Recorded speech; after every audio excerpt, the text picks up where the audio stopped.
Okay, folks. So thank you all for joining us. My name is Corey Hemman, and I'm an associate here at Concrete Ventures. We're a $17 million Atlantic Canadian pre-seed fund focused on great ideas and founders who are looking to build massively scalable businesses right here in Atlantic Canada. One of our core values is to have an impact on the broader startup community outside of our direct portfolio. And given the success of the different webinars we've done and the type of content we've been doing, we wanted to continue doing this type of thing for the community.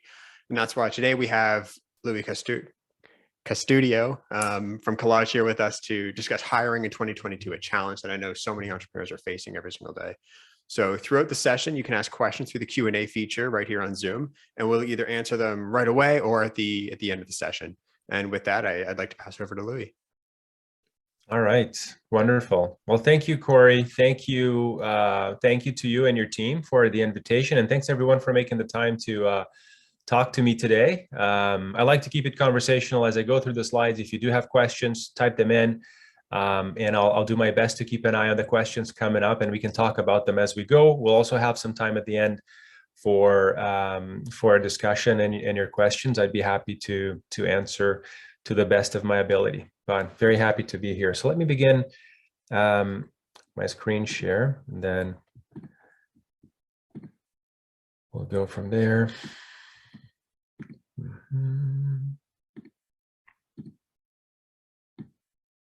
All right, so I'll assume you all can see my screen unless you tell me otherwise. Once again, thanks for the invitation. Always happy to talk to community of people that are looking to grow their businesses and particularly interested in the topic of talent. I'm really passionate about this one, so it was a happy coincidence that Corey and I met, and he brought up this topic as a suggestion, which I agreed to immediately. So I'll introduce myself a little more formally and then Collage quickly.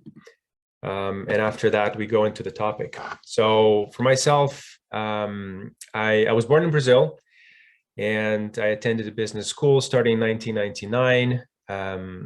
I had an early career as a sales manager. It was a really cool career start for me because I reached the managing position early on in my very early days out of university.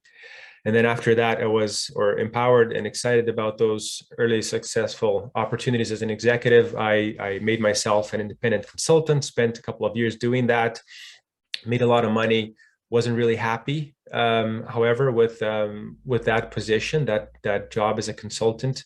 So I went on kind of a sabbatical very early in my career.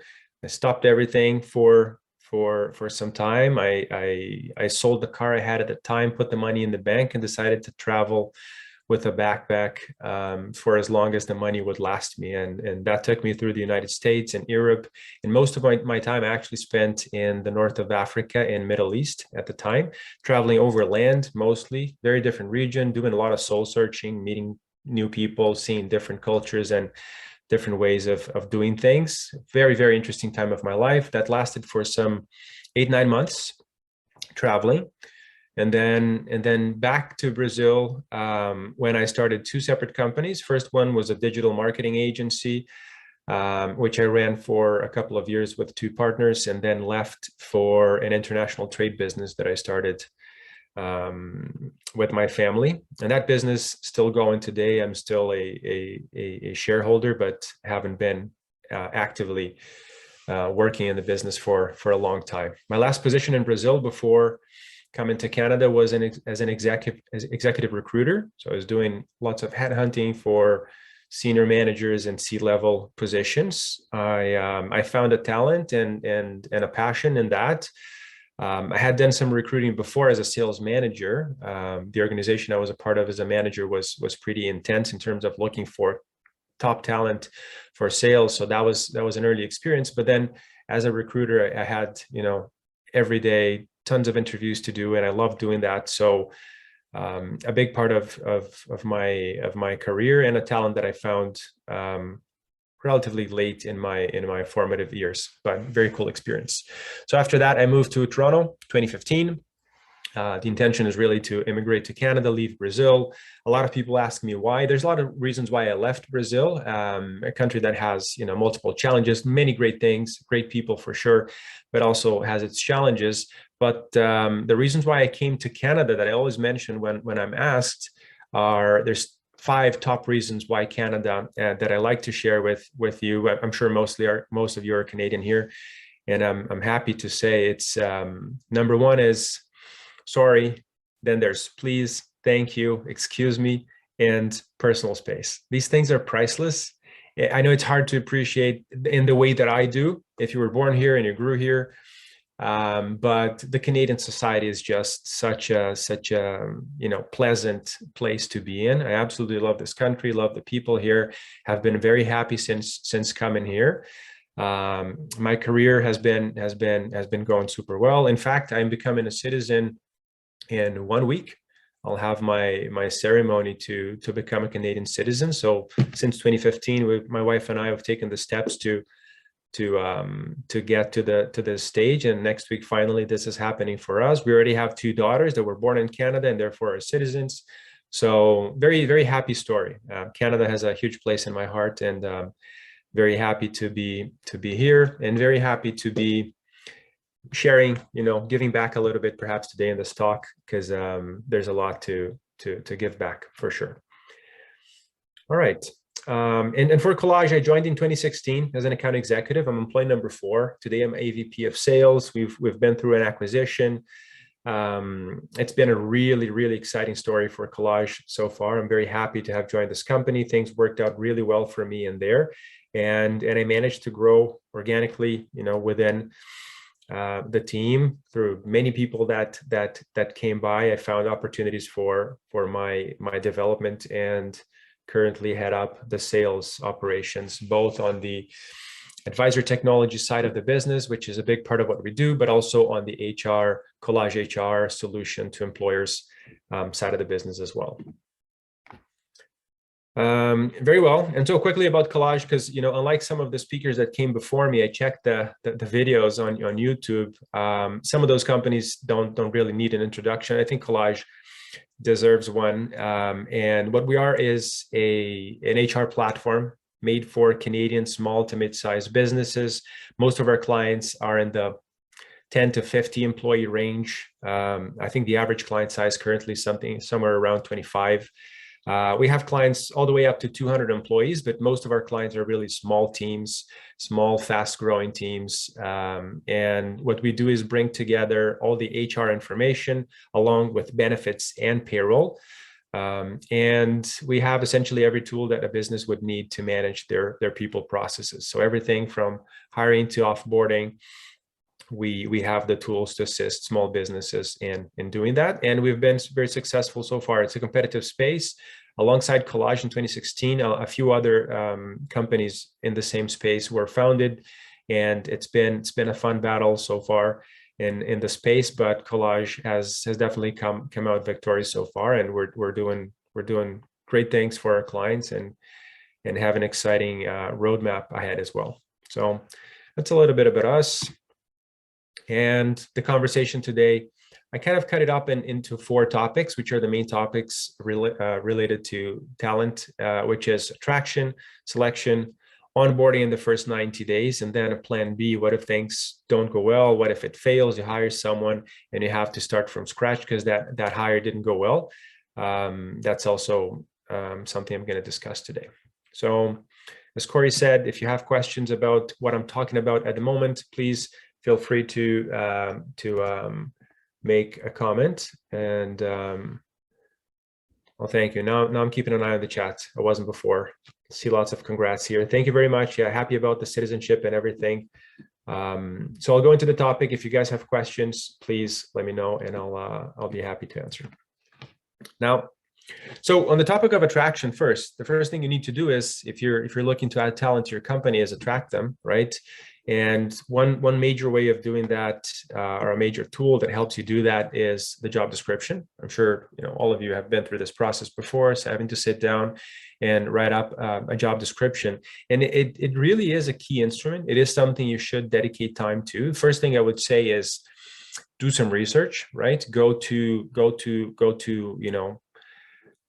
companies that stand out in your industry or related industries and see what they're doing, how they are writing up their job descriptions. That's always a good idea for you to start with. If you have nothing to start from, then do the research. They are very public documents, so it's very easy to find them and copy what's good, right? That's definitely something you should do first.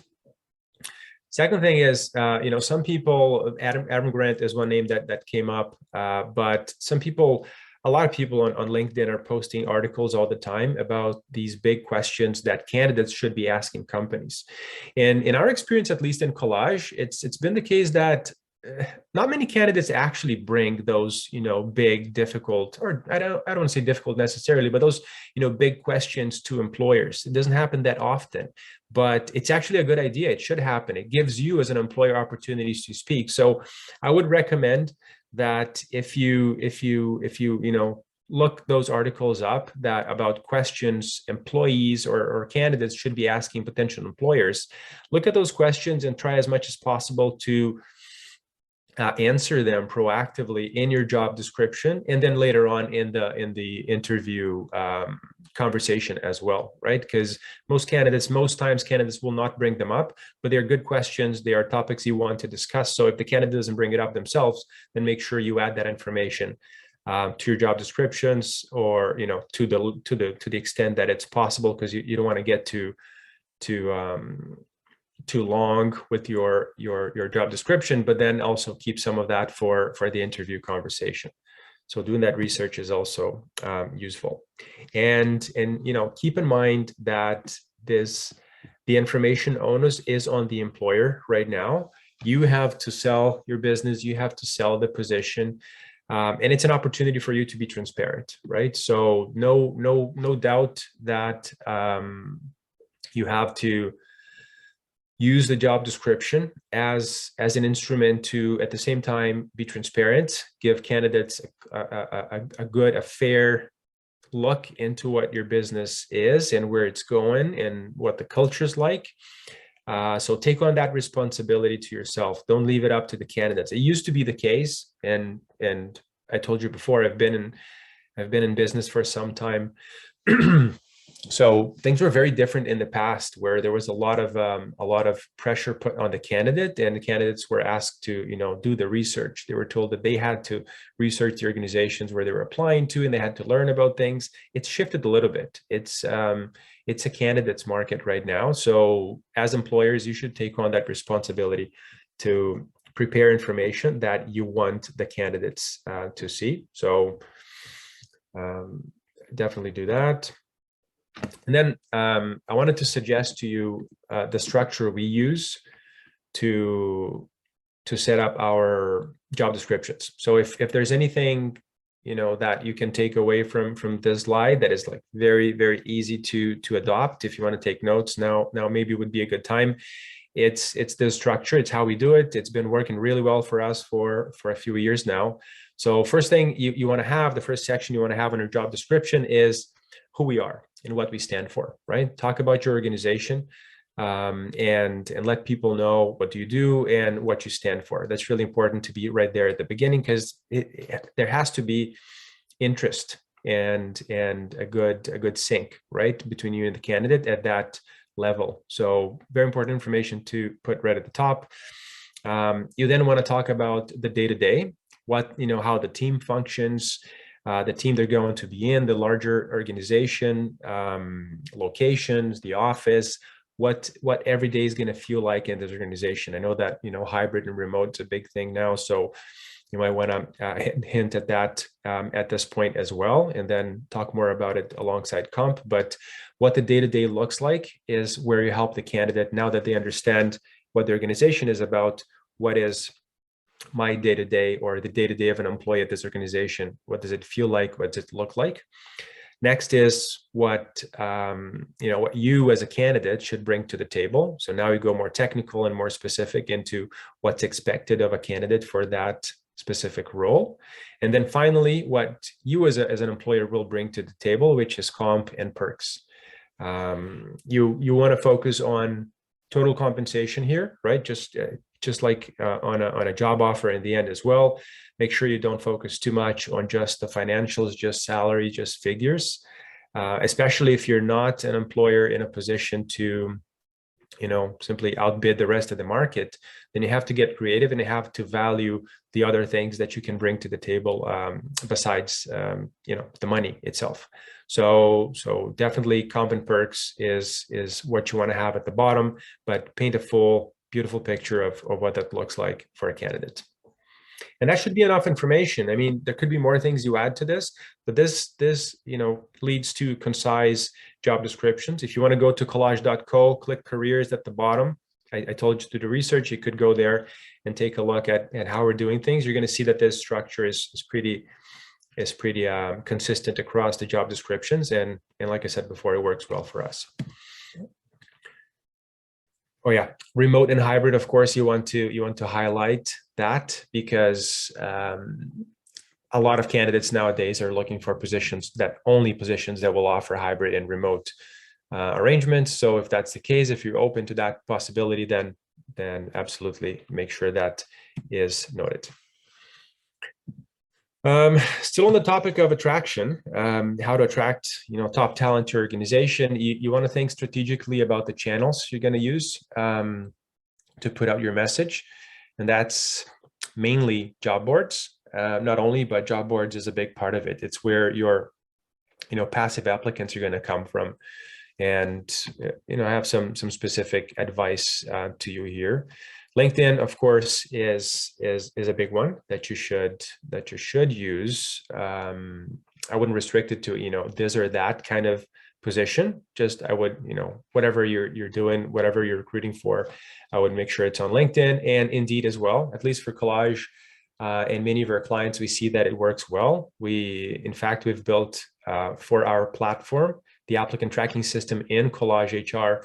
We've built an integration with Indeed by client demand because it's the most popular, the most used job board by our clients. So we have an integration that makes it so that candidates flow directly into pipelines in Collage to avoid messing up the inbox of the recruiter and the hiring manager. So Indeed, definitely a very popular one, can yield a lot of volume. So you have to be prepared to deal with it, depending especially on how you set up your job description. If it's too open, you're going to have more candidates and then more work when it comes the time to do the screening, but still a very good source that you should consider. We've been also working with Jabilico for Quebec or in general bilingual employees or candidates. So that's, if you haven't tried it before and you're looking for bilinguals, that might be a concern. We have that need because our platform, Collage HR, is fully bilingual. The team is bilingual. We have a couple of employees in Quebec. So we're hiring for bilingual employees, and Jabilico is the tool for that mainly. Hire.ca, specific advice for engineers. Big challenge right now, hiring engineers. You all probably know this. So we've had good luck using hire.ca. So that's another specific tip for your job boards. And then finally, international job boards. If you're open to that possibility, since it's a remote world now, you might want to start looking at international job boards. I'm not going to list any here because it will vary a lot where you're going to go look depending on what your business is and what your plan is for a certain position. But keep that in mind that the hunt for talent is now more global than it's ever been, and you might want to add one or two international job boards to your talent attraction efforts. And the other thing I wanted to discuss here still on the topic of attraction is hunting candidates versus passive applications, right? So although we talked about until now was create a compelling job description, post it on the right job boards, candidates will come to you. Which is great. You definitely want to do that, but also there is the possibility of hunting specific talent, right? And I have done that in my career. I told you before, I was a full-time recruiter, and especially when you're recruiting for more senior professionals, that is a must. You need to proactively look at people in the industry, at competitors, at related industries, and find candidates, find people that you would like to apply to your position and reach out to them proactively. So you can do that in-house. LinkedIn Recruiter, the subscription is very useful in helping you do that. You can also hire third-party services to do that for you on your behalf. There's some convenience and some good reasons why you should consider that. But if you don't have the budget, doesn't mean that you can't yourself just go onto LinkedIn, get a LinkedIn Recruiter subscription so you can do all the search and use all the filters, and spend some good hours on LinkedIn. You'll see that you can yourself, with having that job description at hand, knowing exactly what kind of person you're looking to add to your team. You actually can find proactively the people that you would like to invite to the process, and then connect with them, send them messages, use the tools that LinkedIn offers, so you can make those connections. It's really rewarding. I find it. It's time well invested, and it usually elevates the level of candidates when you have a hunting process as well as a passive application process. And the last thing, still on the topic, sorry about that. Still on the topic of attraction is social media and referral programs. So you want to do that as well. Attracting talent is difficult. So this is kind of like the last weapon that I want to mention here today. But social media is, of course, a no-brainer, a way you should be talking about the positions you have open. Get your team to help you and like and repost those job postings on their social media. On Collage HR, we make it easy for clients from a job description to just click the links and push that off to various social media types where they can get visibility for their programs, because it is an important channel for candidates to come in. But also you might want to structure a formal referral program. Collage, we work with various HR consultants across the country that offer fractional HR services and other types of arrangements. And one of them recently brought to us a big research that they did on referral programs and the results that you find. So here's some of the numbers that they shared with me that I thought, and this was just recently, so good timing, I thought I'd bring to you as well. According to their research, 25% of job board hires will be at your company in 2 years, versus 45% of referred hires still at the company in 4 years as an average. So a hire that you make from a referral is likely to stick longer, to be a more effective hire for your business. So that is, the value of that is huge. If you stop and think about how much it costs in terms of time and effort and money to initiate a talent attraction process, go through the whole selection and the whole thing, training a new employee, getting them used to the culture and the processes and the tools you use. If you think about all those things, then having a source like referrals, where you have on average a greater chance of people staying longer with the organization, that is actually worth a lot of money. In the case of this consultant, what he helped some of his clients set up was a $3,000 travel bonus reward plus 1 week off for employees that bring a referral that passes probation. So very, it's a big bounty, right? It's definitely attractive. It has to be, in the sense that employees, if you've tried this before, to simply ask your employees for no or a small reward to help you with sharing a job on their social media and etc., it might be frustrating. You may not get the results you're looking for. So that's the reason why this consultant is recommending, go big, make it something significant, give them a week off somewhere so they can enjoy themselves. That's something that actually gets people to move. It's you have to think about it that way, and it's well worth it too, right? So you have the budget to do that if you think about it long term, because of the cost of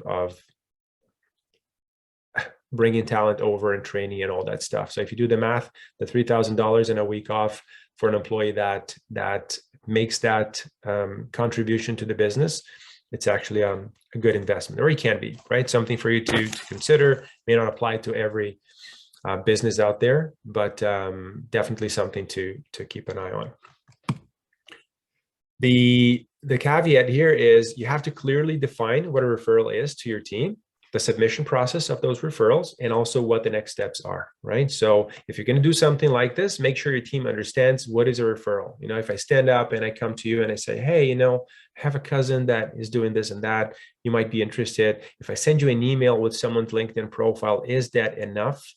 You have to define exactly what consists in a referral, and then how do they submit it to you so that it's a valid referral that if becomes a successful hire, then that reward is owed to the employee. All right, now moving on to the next topic, which is selection. It is a hot job market. I don't have to tell you. We've seen that for a lot of positions, what usually used to be a 3 to 4 weeks process until a job offer is made has now been reduced to about 1 to 2 weeks for many positions. This will vary, of course, depending on the position and the industry, but on average, the time to job offer is actually become a lot shorter, which means you have to condense basically the same activities that you did before in less time. You have to move faster, or else someone else will make the job offer and take the candidate away from your pipeline. So you want to move fast. You just want to make sure that you're going to do this right. So managing this pipeline, the first advice I would give you is screening fast sets the pace for the whole process. So a candidate applies today, let's say they apply now. If they hear back from you by the end of the day, that would be fast response, and that's going to set their level of interest and their level of engagement with you for the next steps as well. So I would say that create a routine, make sure that every morning, and I don't know, every end of day, 2 or 3 times a day, someone has to take the time to go through the new applications, sort through what works, what doesn't, and reach out especially to those candidates that you're interested in, to let them know what the next step is. You might want to book a screening call or whatever the case is. Do that as fast as you can, because you're setting the pace for the whole process. You also want to give hiring managers access to the resumes, the information that's coming in, and give them accountability as well. Hiring managers, supposing that you have someone in running the project apart from the hiring manager. If the hiring manager is that person, then it is what it is. But you may have someone in an HR position or a general office manager position, or the CEO. Someone is usually heading up the hiring process, and then you have someone else that is the hiring manager for the specific role. That person has to be involved through an applicant tracking system like Collage and many others. You can give specific people access to specific projects, so they can see only those resumes coming in for that position, and it's a great thing to do. To give hiring managers access and have them use the platform, leave their comments in writing, what they like, what they don't, because that makes them accountable throughout the process. An applicant tracking system also allows you to, leave tips from one interviewer to the next. So if someone's going through multiple interviews, when you have an interview, conversation goes in a certain direction, and you may have missed the opportunity to ask questions about a certain aspect of the candidate.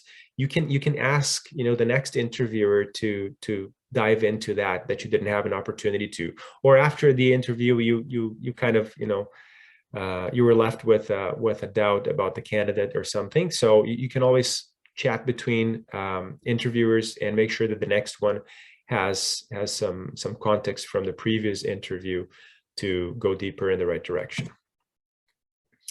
And in general here, I just wanted to mention that getting to know candidates virtually is a challenge.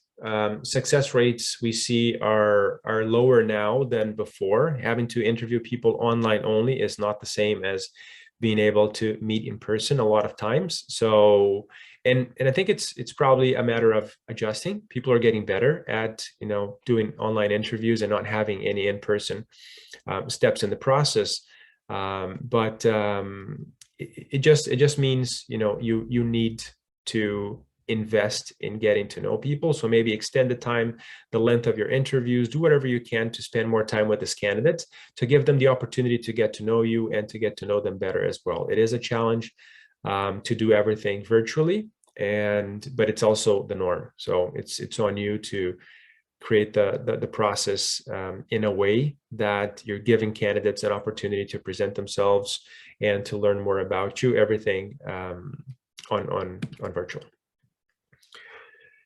And then also on the topic of the offer, at the end of the selection stage, right? So you want to move to that offer stage as fast as possible. In order to do that, you have to start the screening early.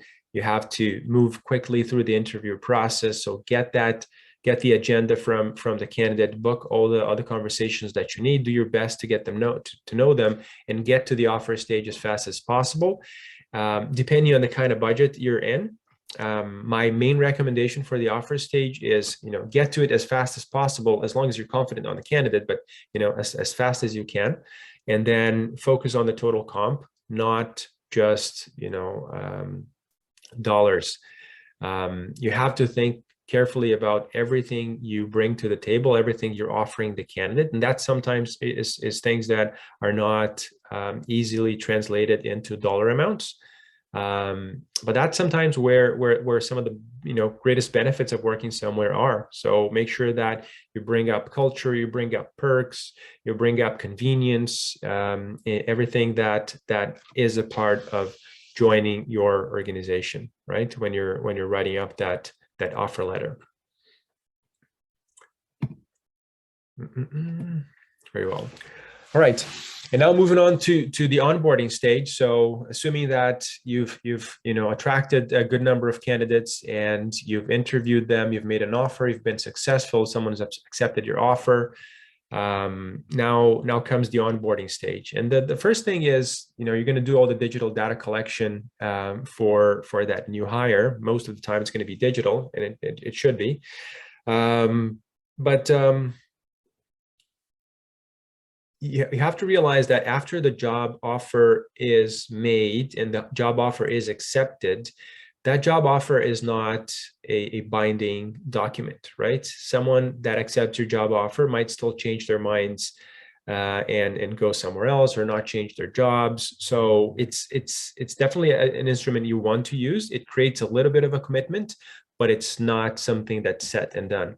So I would recommend that as soon as you've sent a job offer and it's been accepted, that you initiate the onboarding process next, as another way to increase the commitment of that successful candidate to your organization. Because at that point, you've already invested a lot of money, a lot of time in the process. Losing a candidate at this stage is very frustrating, sets you back a few steps. You also have other candidates that you left behind in favor of this one candidate.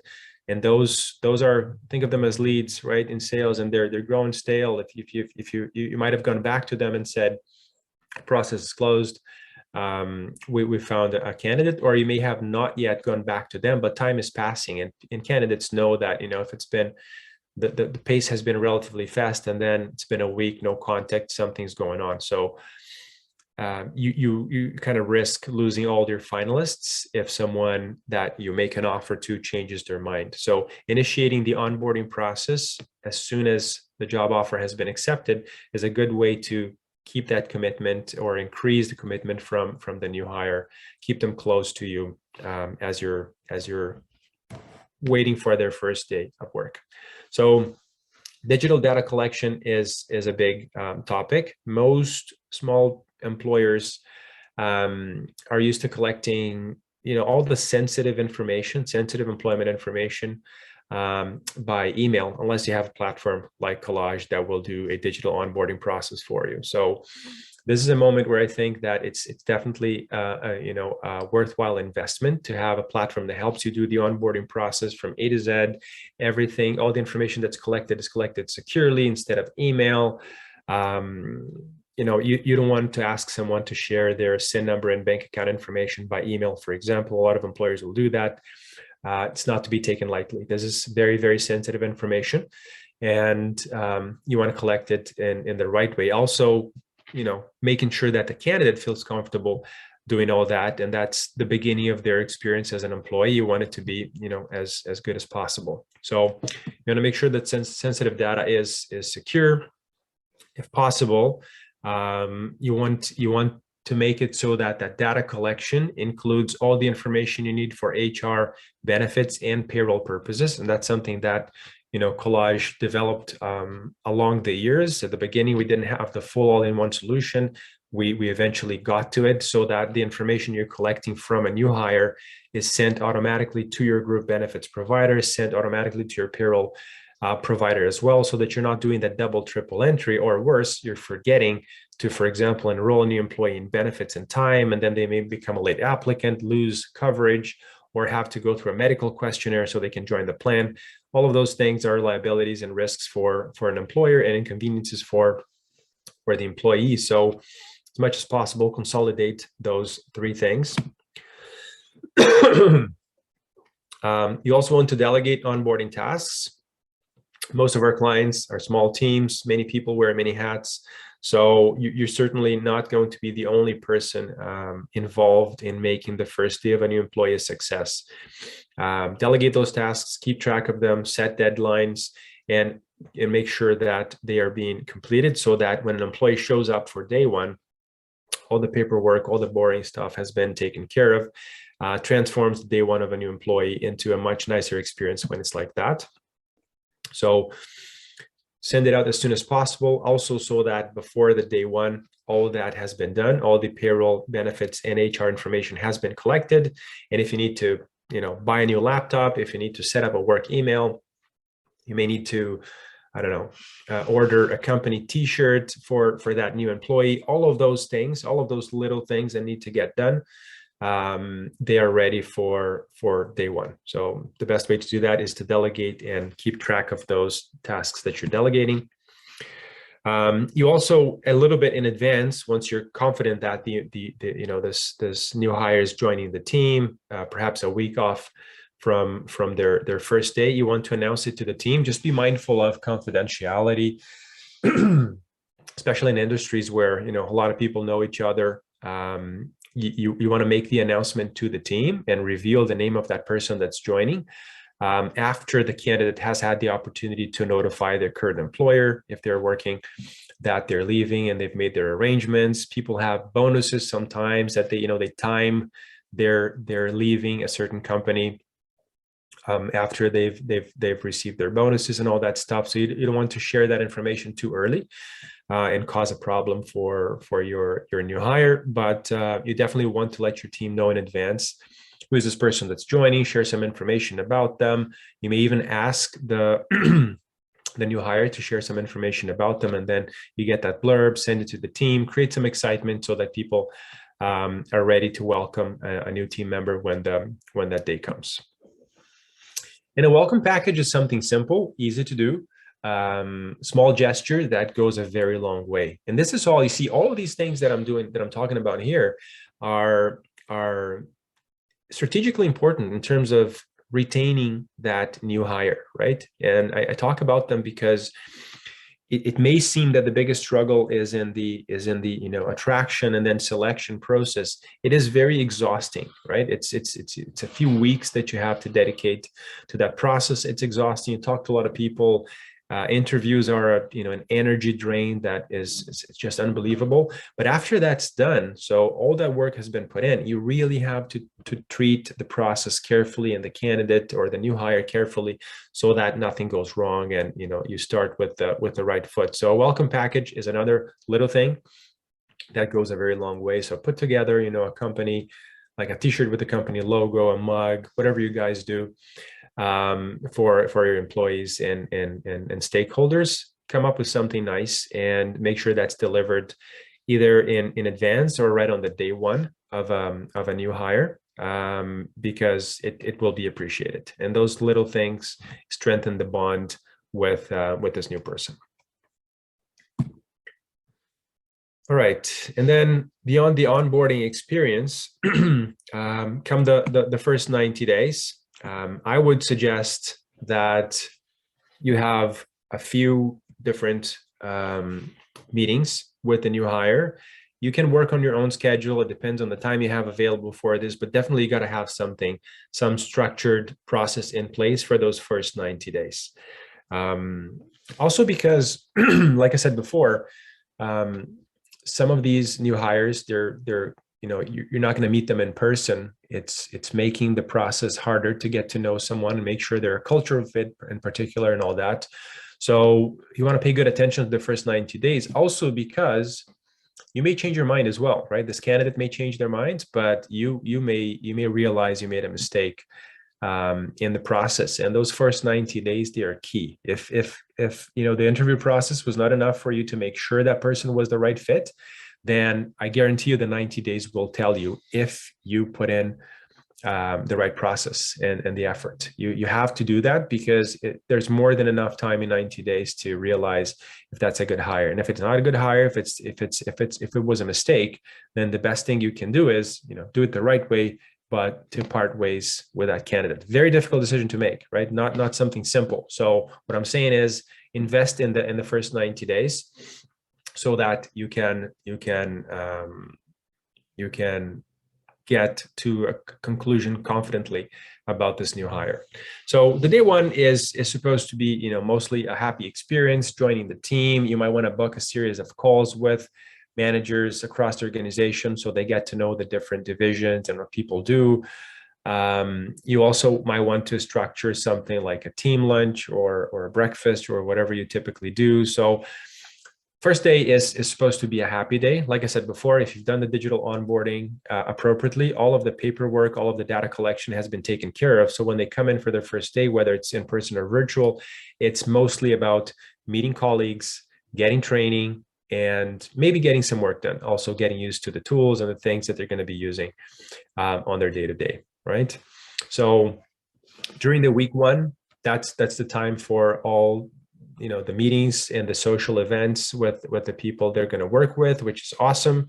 And then you want to have check-ins with HR or the founder or whoever was the person that is not the direct manager this employee is going to work with, the person that was ahead of this recruiting process.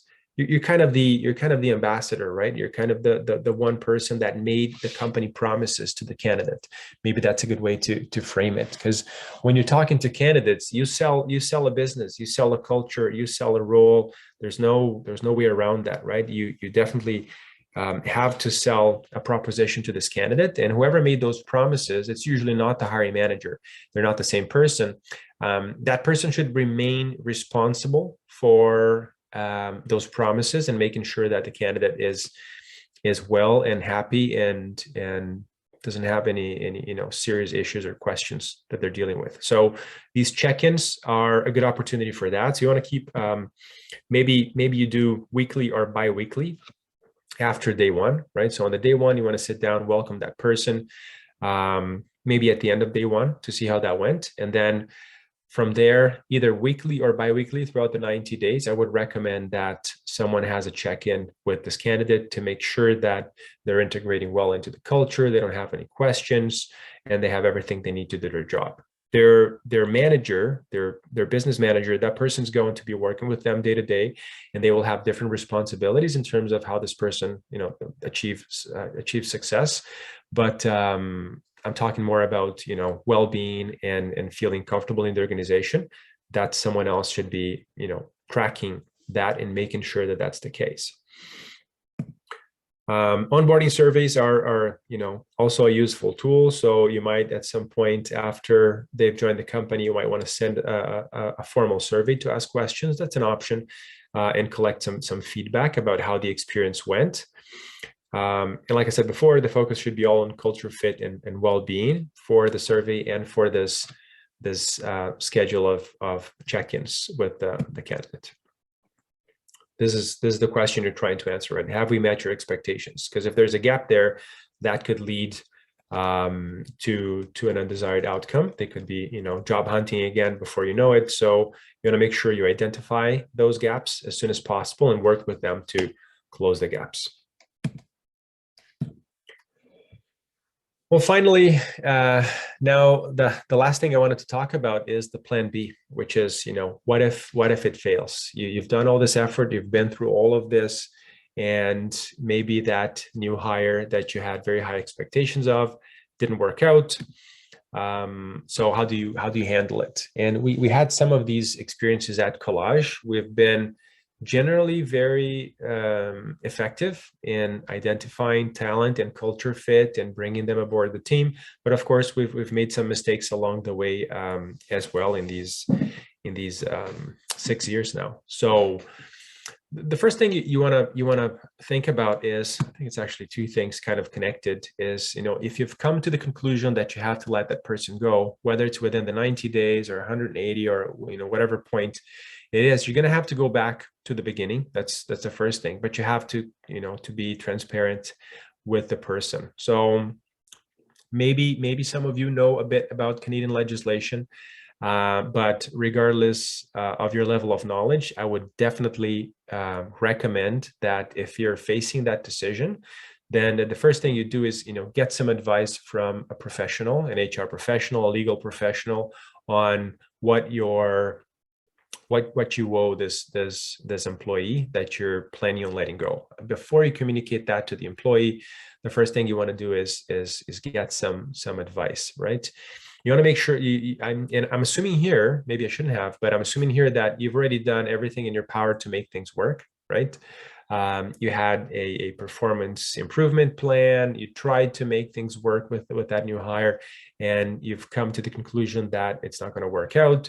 You want to document some of that information as well, because you want to have, if you're ever questioned about how you got to the conclusion that you should let someone go, it's not something that in Canada, it's very different in Brazil, actually, where I came from, but in Canada, you have to be prepared to justify your decision and show records of your attempts to get performance back on track and why it is that you're proceeding with a termination. So keep track of all that information, and then get advice from a professional when you're going to discuss this with the employee you're letting go, in terms of the notice you have to give them, in terms of the severance, if any, that you may have to offer. And how to structure a process where there's support for this person to continue with their career and find their next job, and in a way that doesn't leave a bad taste in everyone's mouth. We've been through a process. I've been through this. I've seen this happen before, where a candidate was happy in their job, and then you do the headhunting, you go after them, you make a proposition, invite them to a process, series of interviews, they accept the job at your company, and then before the end of 90 days you realize you've made a serious mistake. It's a complicated situation, and it can lead to a lawsuit. It can lead to a lot of undesirable outcomes if it's not handled properly, because essentially you've removed someone from a job where they were happy. You told them, you made some promises, you had an expectation, and then you bring them in, and if you decide too quickly to undo that employment agreement, then you might see yourself in a bad situation. And so, for your own protection, and also, in respect of the candidate, you want to make sure that process is guided by professionals. So if you don't have that HR, senior knowledge in-house, or the legal information in-house, definitely look for support from outside, so you can structure a process. You can communicate this correctly to the candidate or to the employee at this point, and that you let them go. You help them. You help ease their return to the market and to find their next job, because that's something that is going to make the process much easier if you're there for them at that stage. And finally, last thing is, you want to go back to the candidate file and find the lessons, right? So if you've come to this point, a few months earlier, you were excited about this new hire that you were adding to the team. So what went wrong? Where is the gap, right? You want to go back, and it's another reason why using an applicant tracking system is useful. If you go back to that ATS, everyone that was involved in the process left notes and comments and reviews and positives or negatives about that candidate in the ATS. It's all recorded in there. So it's very important to go back to the ATS to look at all those notes and try to find, learnings, because you're going to get better at this over time. I saw this in recruiting, doing recruiting full time every day for multiple projects at the same time. I saw a huge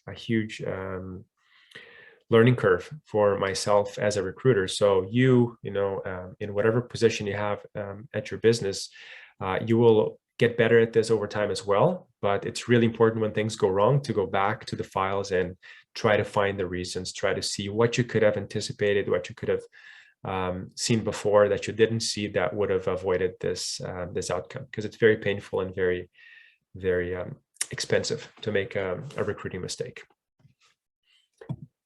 All right. And so this is the end of my slides.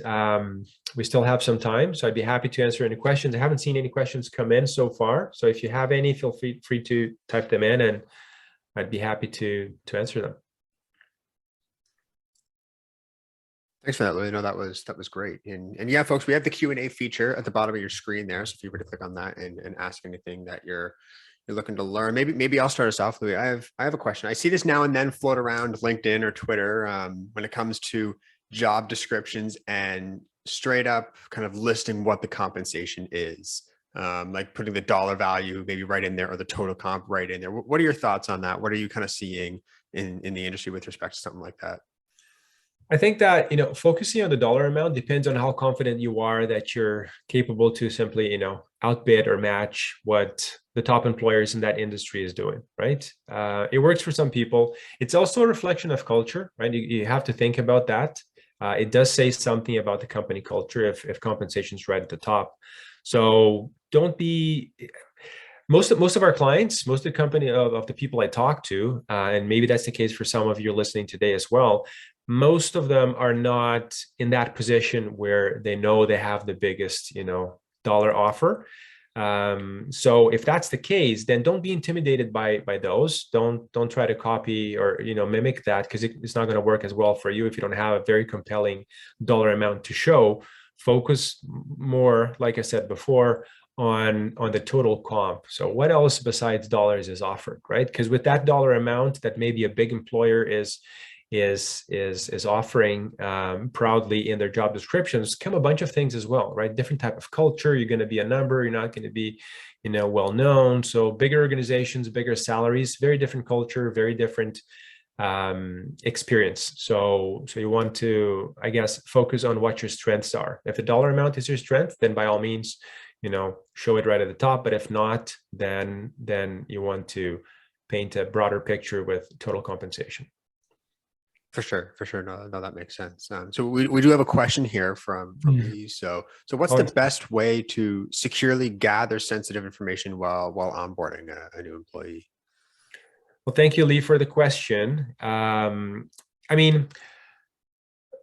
I'll say one way, of course, is an HRIS like Collage, right? The platform will help you set up the onboarding on the one side as the hiring manager, and then you send out the digital invitation to the employee. They click link, they create a password, two-factor authentication, and they're in the platform typing in all their information from a laptop or their smartphone, and all the information is under Collage's management at that point, right? That's one of the main reasons why you would want to use a platform like ours, is as an employer, you're not keeping any of that sensitive employment data on your own local network, your laptops, your email application. All of that's housed in Collage. So it's our responsibility. You're taking that off your shoulders. The only thing I would say is you don't want to collect if you're not using an HRS, then you don't want to collect all that sensitive information, SIN numbers, full name, home address, bank account information. You don't want that going on in your email application, right? If you don't have an HRIS, find an alternative way for that information to come to you more securely than just sending it by email, because employees are aware that, it's not secure for the most part. They're not going to feel comfortable, and, you're risking exposing that sensitive information if you keep it in your email application.